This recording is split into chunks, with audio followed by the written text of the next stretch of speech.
ನಮಸ್ಕಾರ. ಲೋಕಾಯುಕ್ತ ದಾಳಿ ಟಿವಿಗೆ ಸ್ವಾಗತ. ನಾನು ಗಾಯ. ಅಡ್ಡಮತದಾನ ಧರ್ಮಸ್ಥಳ ಆಣೆ ಪ್ರಮಾಣದಿಂದ ಸೃಷ್ಟಿಯಾಗಿದ್ದ ವಿವಾದಕ್ಕೆ ತೆರೆ ಎಳೆಯುವ ಪ್ರಯತ್ನವನ್ನ ಬಿಜೆಪಿ ರಾಜ್ಯಾಧ್ಯಕ್ಷ ಬಿವೈ ವಿಜಯೇಂದ್ರ ಮಾಡಿದ್ದಾರೆ.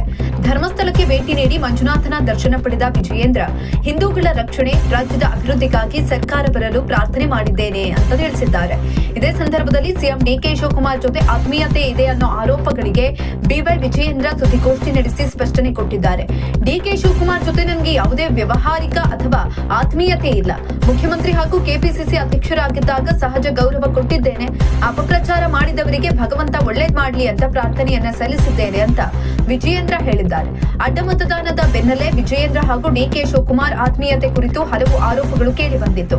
ಈ ಕುರಿತು ವಿಜಯೇಂದ್ರ ಸ್ಪಷ್ಟನೆ ನೀಡಿದ್ದಾರೆ. ಸಾಕಷ್ಟು ಅಪಪ್ರಚಾರ ಅವತ್ತು ಮತ್ತು ಇವತ್ತು ಆಗ್ತಾನೇ ಇದೆ ಅಂತ ತಿಳಿಸಿದ್ದಾರೆ.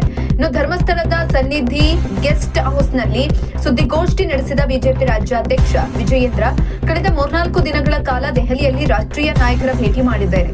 ದೆಹಲಿಯಿಂದ ನೇರವಾಗಿ ಧರ್ಮಸ್ಥಳ ಬಂದು ಮಂಜುನಾಥ ಸ್ವಾಮಿ ದರ್ಶನ ಪಡೆದಿದ್ದೇನೆ. ಮಂಜುನಾಥೇಶ್ವರ ಸನ್ನಿಧಿಯಲ್ಲಿ ಪ್ರಾರ್ಥನೆ ಸಲ್ಲಿಸಿದ್ದೇನೆ ಅಂತ ತಿಳಿಸಿದ್ದಾರೆ.